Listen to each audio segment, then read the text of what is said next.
Good afternoon. How are you all doing? I had an opportunity to watch the lovely church member of Marvin Winans on the news defending him and what he said and explaining what happened. And I know for a fact that he contacted her, more than likely had her come to his office and talk to him. And he told her exactly what she better tell them people when they come and let them know. And people taking it all. The bottom line is it's not what we do, it's the spirit that we operate in. And there is no miscommunication about the level of pride and arrogance that Marvin Winans operate in recent years, especially. He is nasty and rude, like a lot of them are. Even people favorite whoever online act like they would eat their dirty draws, just so crazy about them. Then they mess around and meet them in person and they realize just how rude, arrogant, condescending they are. Okay, people don't realize it. They don't do it on camera, but they have the whole Andrew Caldwell personality, strong suit of being just pretentious, rude, and arrogant for no reason. It's unacceptable because there is a non-verbally communicated expectation of a spiritual leader being humble, being gracious, being kind, being personable and approachable. And for whatever reason, we don't hold our leaders to that standard. I would like to touch on something real quick that I feel like Black Christians and Black Americans have not been doing at all. And we really need to get in the habit of doing it. It is the following: recognizing that culturally we have a dysfunctional dynamic with power and money in people. We need to explain to ourselves why is it that we give more money to people who already have money and less money to efforts and things that would actually improve our community and the majority. We need to have a real dialogue about this is part of our culture as Black people. We see it all the time. I'm serious. We see it all the time. For whatever reason, the more money a person has, the more money we'll give them, and the more we ignore their character deficiencies.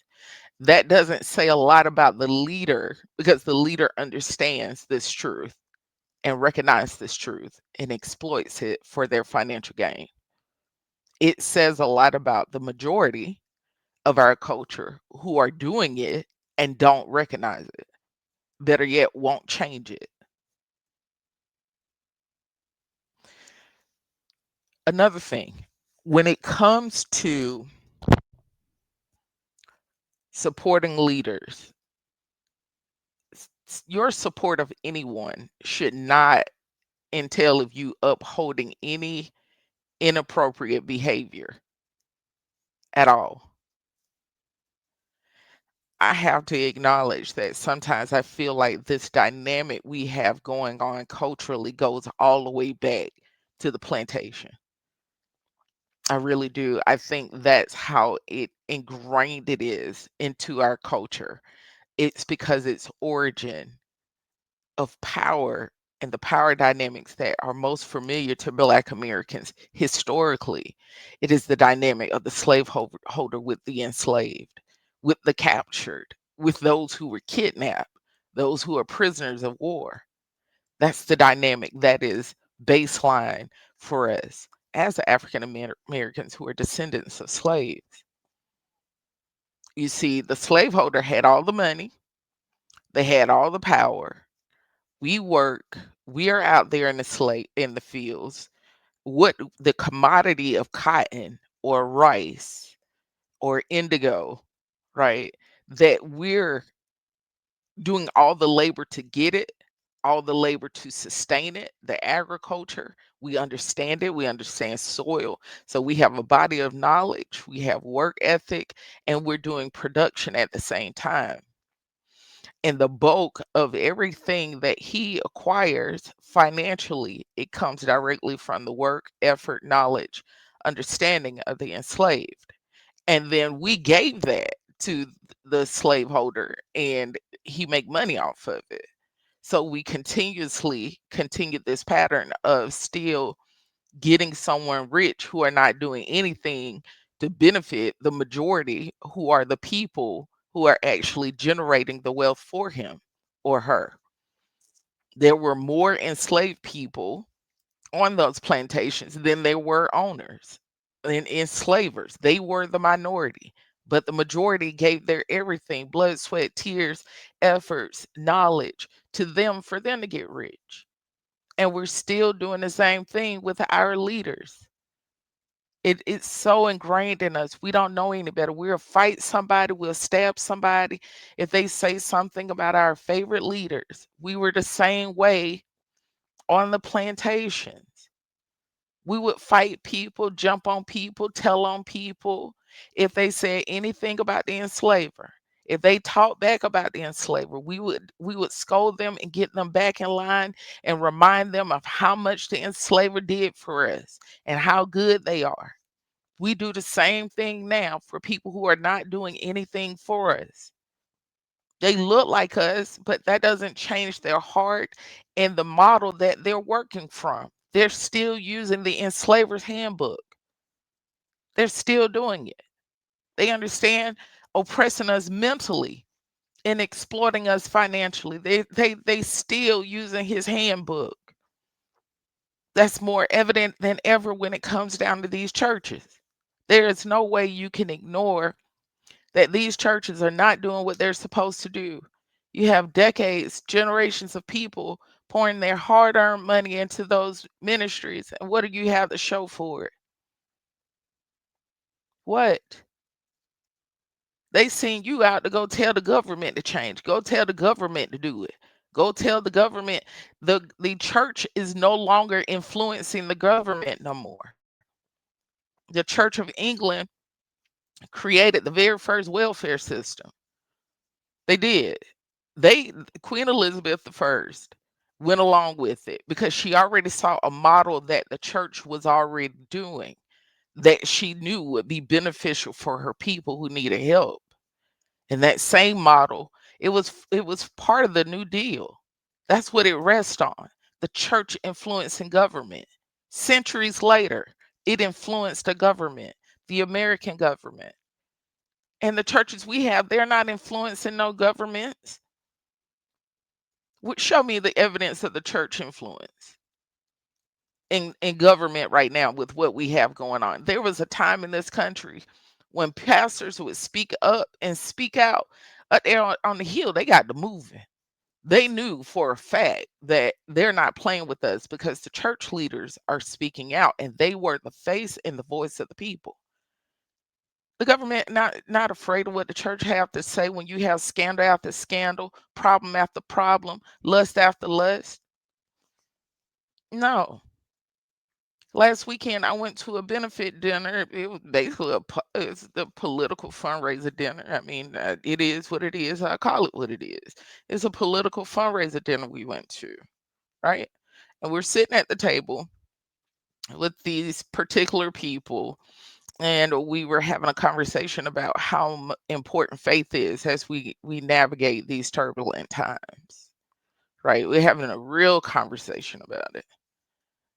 And then I just posed a real question. I said, how did we lose our footing and how do we regain it? And how do we challenge this current administration conduct, behavior, ethics, morals, right? You know what he said to me? Honey, he slid so clean in that chair and turned to me and he looked, he said, how can a person doing the same thing that our president guilty of call anyone out on anything? He said, if you could bring the person or pastor who do not take the money from their members, who put their members first, who don't have their members defending them while they don't defend the people. You show them to me and then we'll talk to them.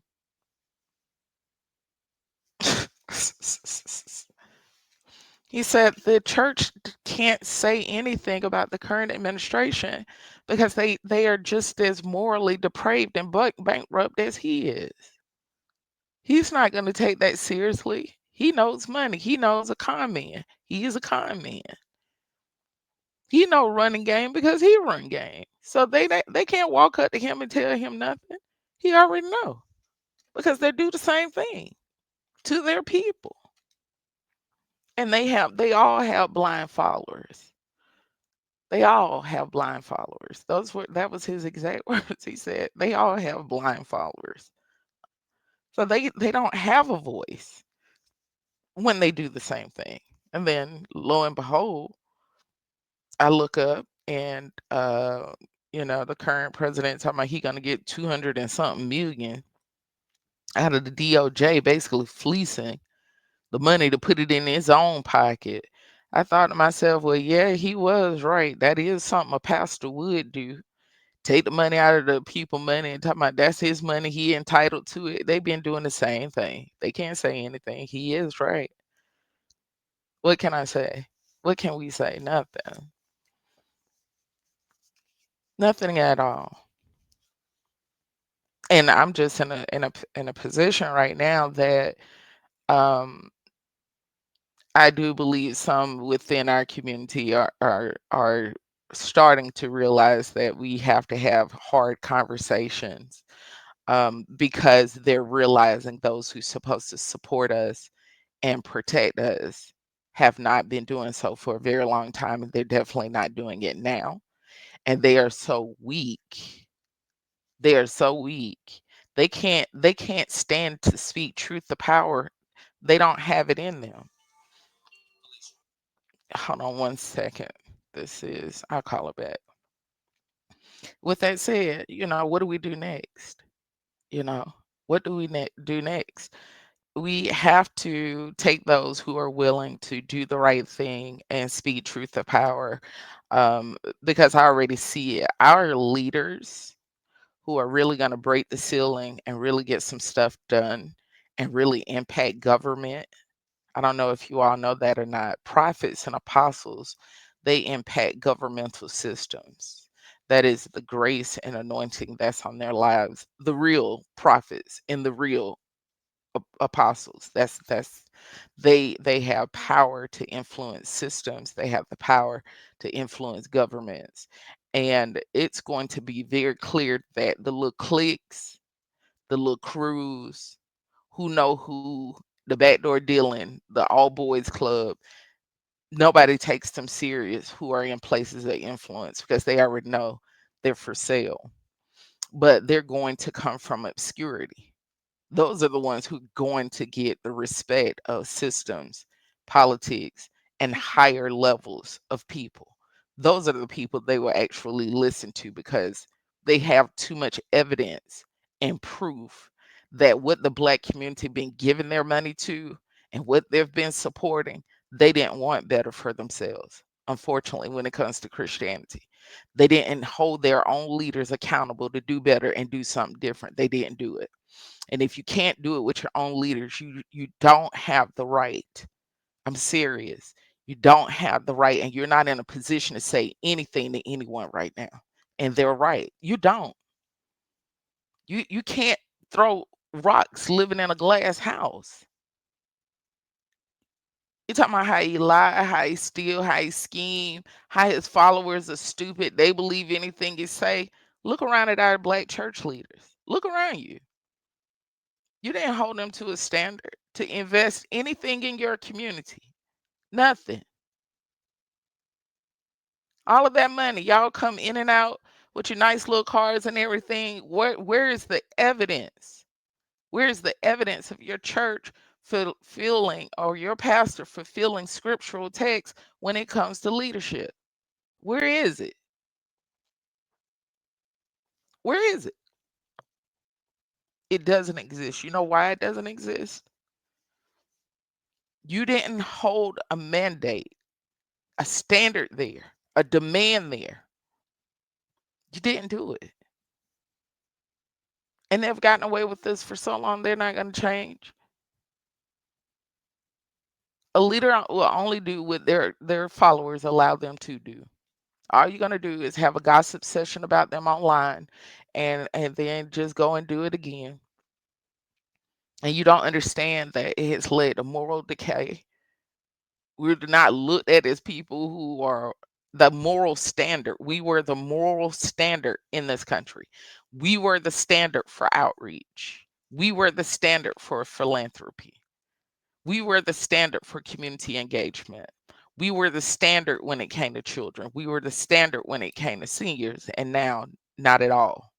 None of those things are of interest to you. What plan does your ministry have in place in event these people do not get their SNAP benefits? What has your church implemented to help people who are impacted by the government shutdown? What have you done? What are you doing? And why can't you do it? You mean to tell me all these years these people are in leadership and nobody and nothing came to them to tell them another way to generate revenue for their ministry to sustain themselves? They just kept doing the same thing financially, and you let somebody keep standing in your face like that? They had to keep coming back to you and hitting your pockets up. You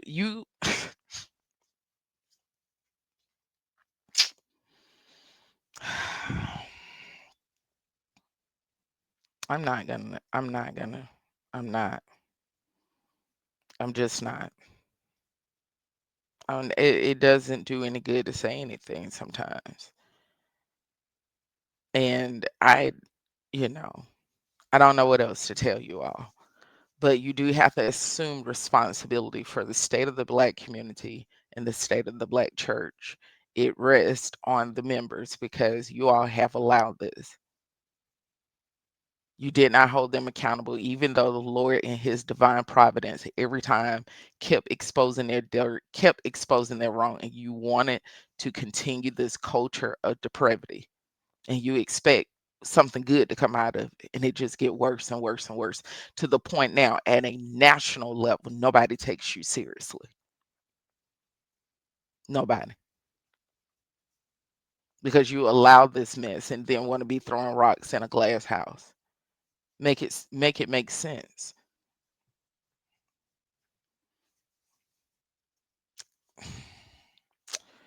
I will be back shortly to drop off some additional information and observations. I will talk to you soon.